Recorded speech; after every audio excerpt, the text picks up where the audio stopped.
వాటికంటే కూడా దక్ష ప్రజాపతి గారు చెప్పిన మాటలు చాలా విలువైన మాటలు, మనలాంటి వాళ్ళకి విలువైన మాటలు. వైరాగ్యం, ఆ వైరాగ్యం రావటానికి ఆయన చూపించినటువంటి సోపానాలు ఇవన్నీ మనకు సరిగ్గా అమరేవే. మనలాంటి వాళ్ళకి రుణాలను తీర్చుకుంటేనే, మనం చేయవలసినటువంటి పనులు చేసిన తర్వాతనే, లేదా మన బాధ్యతలను మనం తీర్చుకుంటేనే వైరాగ్యం అనే దాని యొక్క ప్రసక్తి వస్తుంది అనే మాట సరి అయిన మాట. మనలాంటి వాళ్ళకి అసలు అనుభవించటం అనేది తెలిస్తేనే, అనుభవించడం అంటే ఎంజాయ్ చేయటం అని కాదు, అనుభవించటం విషయాలను వాటిని అనుభవించటం అని తెలిస్తేనే, అందులో ఉండేటువంటి గుణదోషాలను విచారణ చేసుకోవటం అనేది వస్తేనే వైరాగ్యం అందుతుంది అనే మాట కూడా సరి అయిన మాట. వైరాగ్యం లేకుండా ఇష్టం వచ్చినట్లు అలా చేస్తాము ఇలా చేస్తాము అని అనుకోవటం మాత్రం సవ్యమైన మాట కాదు అనేది కూడా మనలాంటి వాళ్ళ విషయంలో కరెక్టే. అన్నీ సవ్యంగా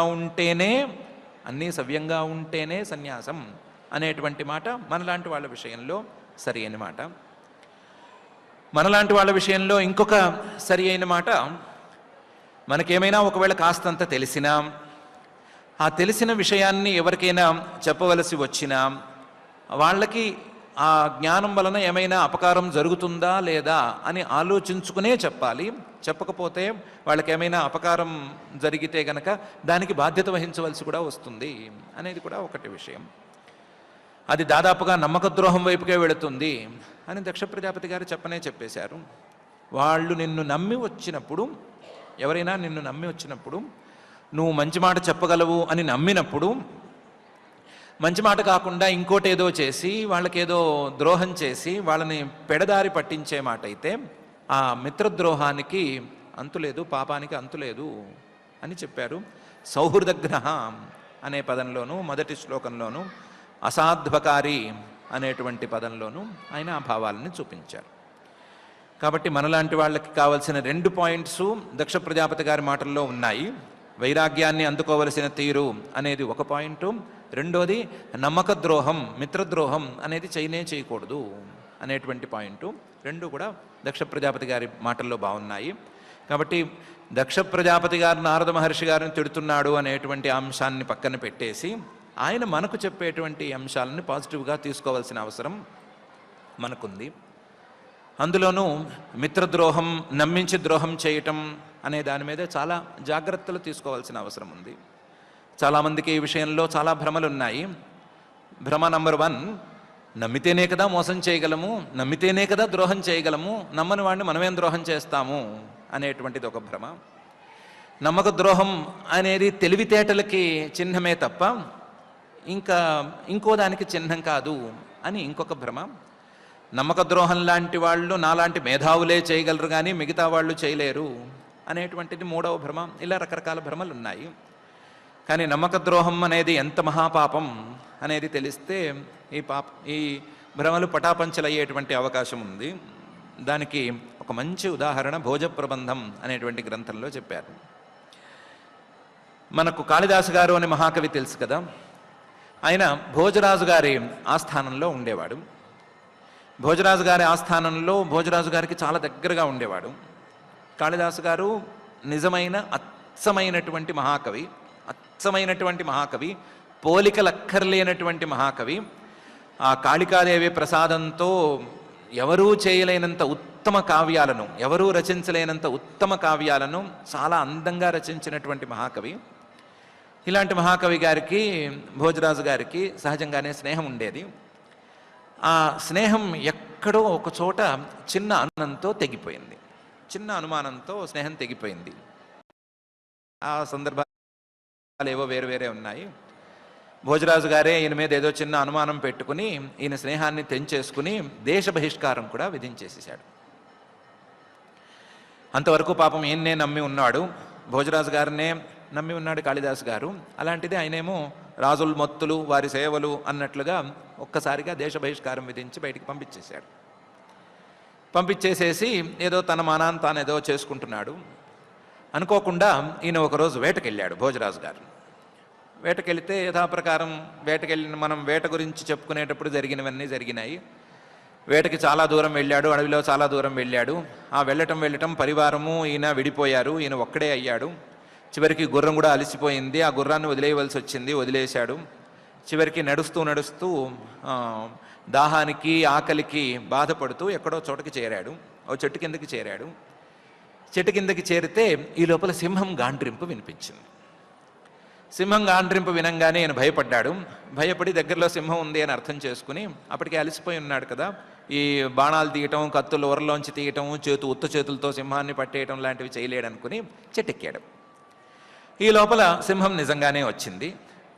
కాకపోతే ఆ చెట్టెక్కిన తర్వాత ఆ సింహం చెట్టు చుట్టూ తిరుగుతూ ఉంది. ఎప్పటికైనా వీడి కిందకి రావాల్సిందే, వచ్చిన తర్వాత భోంచేద్దాం అని అనుకున్నట్లుగా తిరుగుతోంది. ఈ చెట్టు మీద ఒక కోతి కూడా కూర్చునుంది. ఆ కోతి కూడా పాపం ఈ సింహానికి భయపడి కిందకి దిగకుండా ఉంది. ఈ భోజ మహారాజు గారికి రకరకాల భాషలు వచ్చుట, అందులో కోతి భాష కూడా వచ్చుట. ఆ కోతి భాషలో కోతితో మాట్లాడడం మొదలుపెట్టాడు. పోనీ సైగలైనా చేశాడని అనుకోవచ్చు. ఆ మాటలతో వాళ్ళిద్దరికీ చిన్న స్నేహం కుదిరింది. స్నేహం కుదరటంతో కోతి అంది, మన ఇద్దరం ఇప్పటికిప్పుడు దిగలేము, ఆ సింహం మనల్ని కనీసం 1 రోజు 2 రోజుల పాటు ఇక్కడే కాపు కాసి పట్టుకోవాలనే చూస్తుంది. కాబట్టి మన ఇద్దరం జాగ్రత్తగా గనక 2 రోజులు ఇక్కడ గడిపితే ఆ సింహం బాధను తప్పించుకోవచ్చు. అది ఇక్కడి నుంచి విసిగిపోయి వెళ్ళిపోతుంది. తర్వాత మనం దిగి మన దారిని మనం పోవచ్చు అని చెప్పింది. సరే, జాగ్రత్తగా గడపడం అంటే ఏంటి అంటే, ఒక పని చెయ్యి, నువ్వు పడుకో, నేను కాపలా కాస్తాను, నేను పడుకుంటాను, నువ్వు కాపలా కయ్యి, గంటసేపు నువ్వు పడుకో, గంటసేపు నేను పడుకుంటాను అని చెప్పింది కోతి. మొదటి వంతు ఎవరిది అంటే, బాగా అలసిపోయి ఉన్నావు, తిరిగి తిరిగి వచ్చావు కదా, నువ్వే మొదటి పడుకో అని భోజరాజు గారిని కోతి ముందు పడుకోనిచ్చాను. పడుకోనిచ్చి జాగ్రత్తగా కాపలా కాస్తోంది. కింద పడిపోకుండా, ఏమన్నా పట్టు తప్పితే లేపేట్టుగా జాగ్రత్తగా కాపలా కాస్తోంది. కాపలా కాస్తుంటే కింద నుంచి సింహం అడిగిందిట కోతిని, ఆ రాజును ఒక్క తోపు తోసేసేయి, వాణ్ణి గనక నేను ముట్టుకున్నానంటే, వాడిని గనక తిన్నానంటే నా కడుపు నిండిపోతుంది, కడుపు నిండిన తర్వాత ఏ ప్రాణిని ముట్టుకోను అని నీకు కూడా తెలుసు కదా, కాబట్టి నీ జోలికి నేను రాను, వాడిని ఒక్క తోపు తోసేసేయి అని అంది. అంటే కోతంది, అలాంటి పిచ్చి పనులు నేను చేయను, అలాంటి నమ్మక ద్రోహాలు నాకు అలవాట్లు లేవు, నేను కోతిని, మనిషిని కాదు, అందుకని నేను తొయ్యను అని చెప్పింది. చెబితే సింహం, నువ్వు తెలివి తక్కువ దానివి, నువ్వే అనుభవిస్తావు చూసుకో అని బెదిరించింది, హెచ్చరించింది. కోతి మాట వినలేదు. ఈ లోపల గంట పూర్తయింది. కోతి రాజుగారిని లేపింది. లేపి, ఇప్పుడు నేను పడుకుంటాను, నువ్వు కాపలా కాయి అని చెప్పింది. సరే, రాజుగారు కాపలా కాస్తున్నాడు. కోతి నిద్రపోయింది. నిద్రపోతే కింద నుంచి సింహం ఈసారి రాజుగారితో మాటలు కలిపింది. రాజుగారికి రకరకాల భాషలు వచ్చు కదా, రాజుగారితో మాటలు కలిపింది. ఏమని, ఆ కోతిని తోసేసావంటే దాన్ని నోట కరుచుకుని నేను పారిపోతాను, అది నా నోట్లో ఉన్నంత వరకు నీకు ప్రమాదం ఉండదు, నీ దారిని నువ్వు పోవచ్చు అని చెప్పింది. రాజుగారికి ఆశ పుట్టింది. ఎంతకాలం ఈ చెట్టు మీద కాలక్షేపం చేస్తాము, రాజ్యానికి పోవద్దా, హాయిగా పడుకోవద్దా, ఈ కొమ్మని ఎంతకాలం కావలించుకుని పడుకుంటాము, ఈ కోతి దీని ప్రాణానికి విలువేముంది, ఇలాంటి కోతులు అడవి నిండా ఉంటున్నాయి, ఇది కాకపోతే ఇంకోటి కాకపోతే ఇంకోటి, నేనంటే వెళ్ళాలి, రాజ్యానికి వెళ్ళాలి మహారాజుని, అందువల్ల కొంచెం టైం కూడా ఎక్కువ లేదు కాబట్టి నేను తోసేస్తే వదిలిపోతుంది అని ఒక్క తోపు తోసాడు. తోసేసరికి కోతికి మెలకు వచ్చింది. అది రాజుగారు సరిగ్గా లెక్క చూసుకోలేదు, కానీ అది కోతి చెట్ల మీద పైనుంచి కింద పడిపోతే ఎలా బ్యాలెన్స్ చేసుకోవాలో తెలిసిన ప్రాణి. అందుకని ఎలాగోలా కింద మీద పడి ఏదో కొమ్మను పట్టుకుని వేళ్లాడింది. వేళ్లాడి, మనిషి బుద్ధి చూపించావు కదరా నాయన, నిన్ను పడేయమంటే నేను పడేయలేదు, నన్ను మాత్రం తోసేసావు నువ్వు, అందుకని నువ్వు చేసిన ఈ కుళ్ళు పనికి నువ్వు కుష్ఠరోగంతో బాధపడు అని శపించింది. నీ కుష్ఠరోగం వచ్చుకాక అని శపించింది. భోజరాజు గారు కొంచెం భయపడ్డాడు. రాజ్యానికి వెళ్ళి కుష్ఠరోగంతో వెళ్ళి రాజ్యానికి వెళితే విలువేముంటుంది, బాగుండదు కదా. అందుకని కోతిని, సారీ కోతి, మాకు ఇవన్నీ అలవాట్లే, తప్పులు చేస్తాము, తర్వాత తెలిస్తే బయటపడితే సారీ చెప్తాము, అలాగే నీకు కూడా సారీ చెప్తున్నాను, నువ్వు నాకు ఈ శాపానికి పరిహారం చెప్పు అని అన్నాడు. అంటే కోతంది, పోన్లే, నిన్ను శపిస్తే నాకేం వస్తుంది, నీ కుష్ఠరోగం వస్తే నాకేం వస్తుంది, నేను ఎలాగూ బయటపడ్డాను కదా, ఒక పని చెయ్యి, నీకు ఉన్నట్టుండి కుష్ఠరోగం లేకుండా పోవాలి అని నేను చెప్పలేను, నీకు ఒక చిన్న మడత అక్షరాలు ఇస్తాను, 4 అక్షరాలు ఇస్తాను, వి సే మే రా అని 4 అక్షరాలు ఇస్తాను.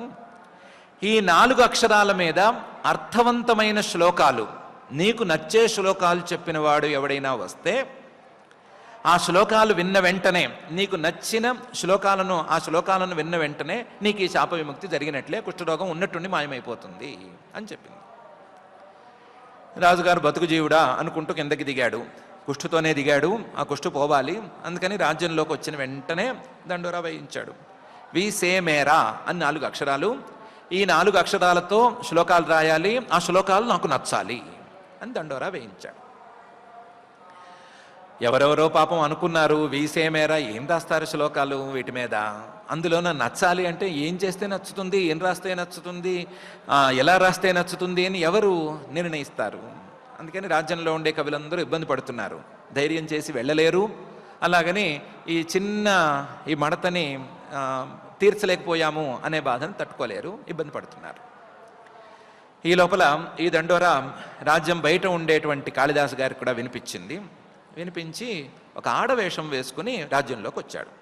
రాజ్యంలోకి వచ్చి ఈ రాజుగారి మంత్రుల ఇళ్లలోనే ఎవరో ఒక ఇంట్లో చేరాడు. చేరి వాళ్ళతో ఏదో మాటలు కలిపాడు.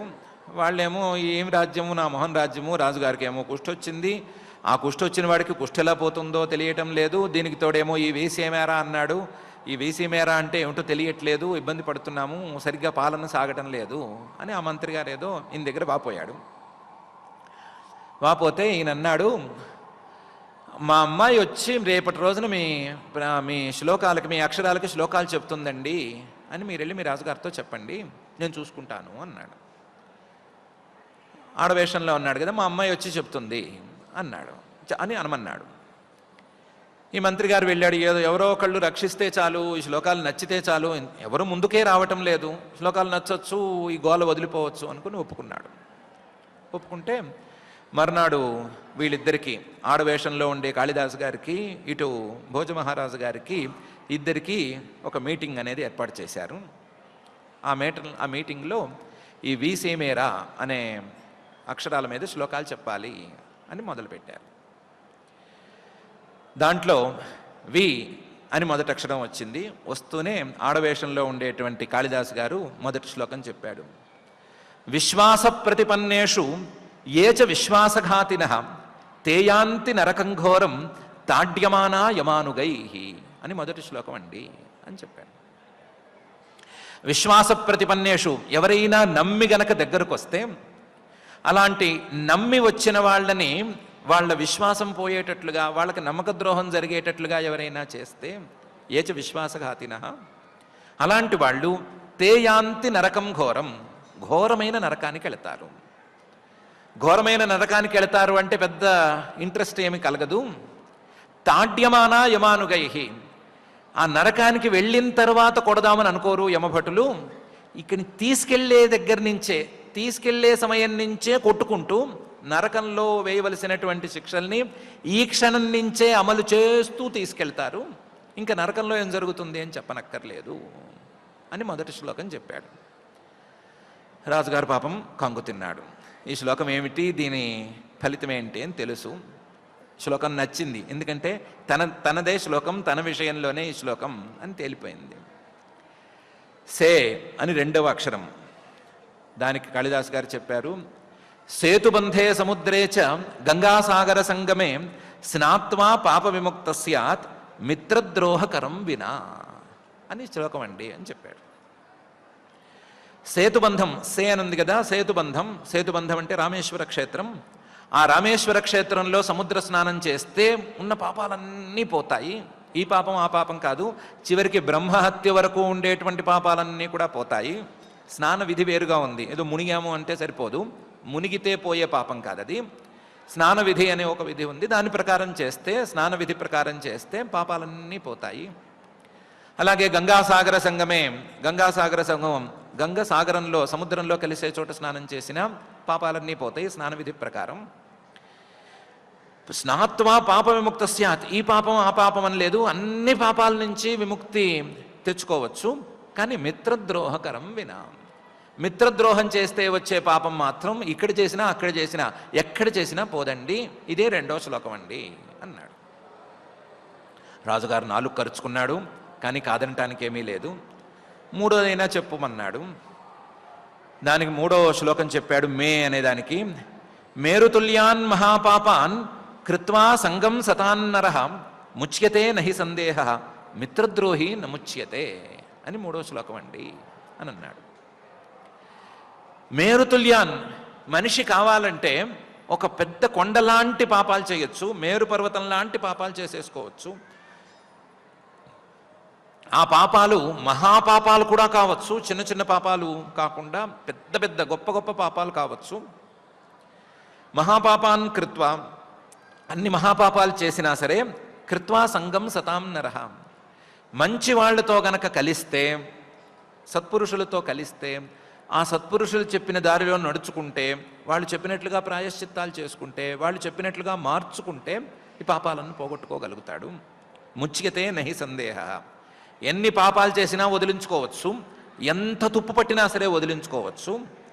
మిత్రద్రోహి నముచ్యతే, నమ్మించి మోసం చేసిన వాడు ఏం చేసినా సరే ఆ దోషాన్ని తప్పించుకోలేడు. ఎన్ని ప్రాయశ్చిత్తాలు చేసినా సరే, ఎన్ని విశేషాలు చేసినా సరే, ఎంతమంది దగ్గరికి వెళ్ళినా సరే, ఏం చేసినా సరే నమ్మక ద్రోహం చేసిన వాడు తప్పించుకోలేడు. మిత్రద్రోహి నముచ్యతే అని 3వ శ్లోకం అండి అని అన్నాడు. రాజుగారికి పొలమారింది, అయినా సరే చేసేదేమీ లేక 4వ అక్షరం రా, దాని గురించి చెప్పమన్నాడు.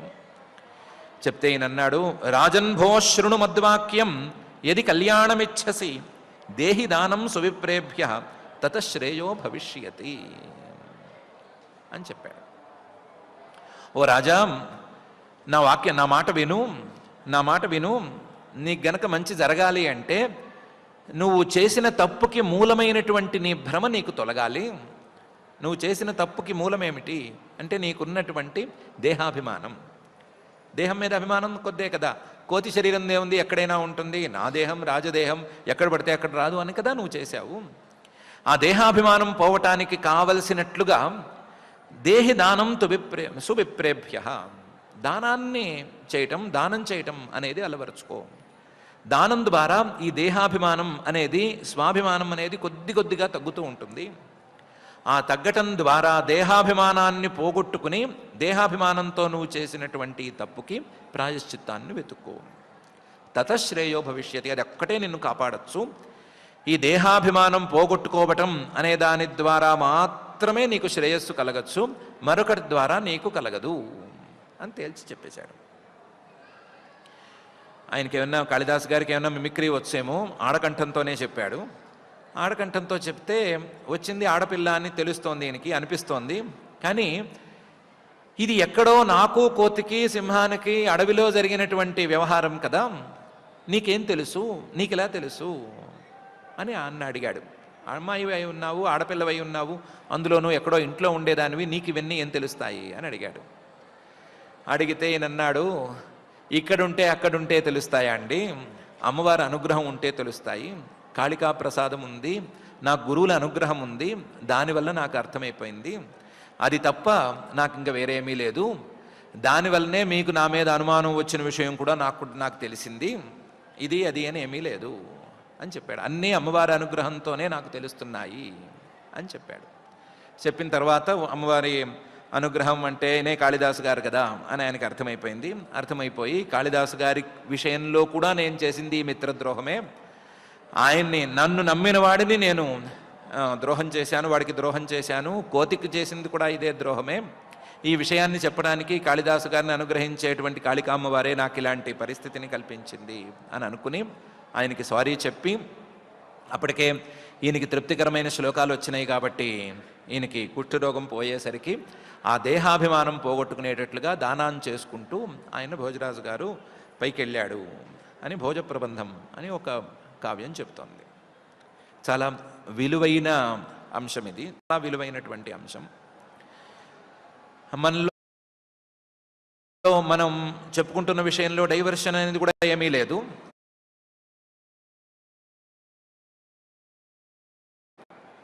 ఇలాంటి తప్పులు, ఇలాంటి పాపాలు ఎందుకు చేస్తాము అనటానికి లేకుండా ఉన్నాము. దేహాభిమానంతోనే